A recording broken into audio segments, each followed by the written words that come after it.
Hi hello welcome to టీవీ24. నేను మీ హరీష్. హరిహర వీరమల్లు తెలుగు రాష్ట్రాల్లో రికార్డుల మీద రికార్డులు క్రియేట్ చేస్తుంది. అది మొదటి షో నుంచి మొదలైపోయింది. ఆ రికార్డుల పరంపర ఎక్కడికి వెళుతుందో కూడా ఎవరికి అర్థం కాని పరిస్థితి.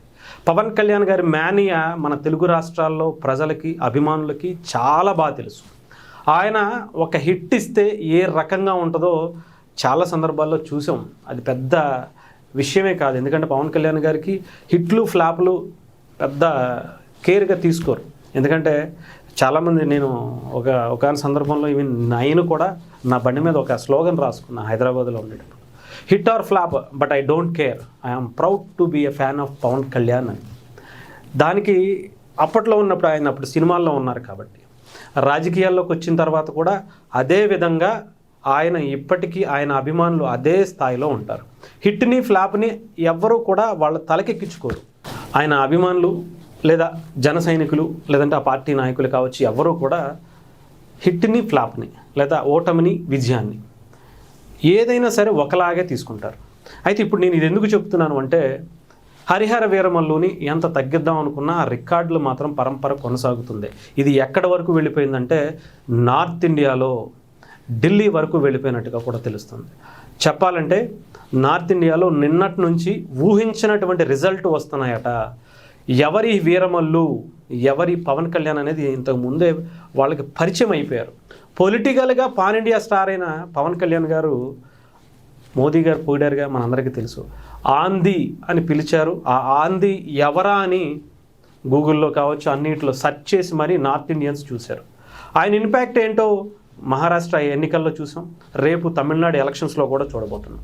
ఇకపోతే కూటమి ఇంత బలంగా విజయం సాధించడానికి పవన్ కళ్యాణ్ గారు కారణం అని చెప్పినప్పుడు ఎవరి పవన్ కళ్యాణ్ అనేది అందరికీ తెలిసింది.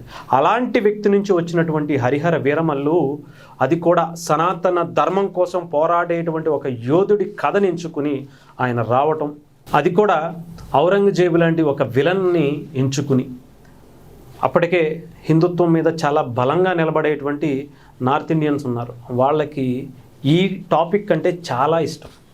ఎందుకంటే వాళ్ళకి చరిత్ర తెలుసుకోవాలనే ఇష్టం చాలా ఉంటుంది. ఒక చావా అనే సినిమాని అటు సంభాజీ మహారాజ్కి సంబంధించినటువంటి స్టోరీగా తీస్తే ఎలాంటి హిట్ ఇచ్చారో మనకు తెలుసు. ఈవెన్ నార్త్లోనే కాదు, తెలుగు రాష్ట్రాల్లోనే మొత్తం సౌత్లో కూడా అలాంటి హిట్ అందుకున్నారు.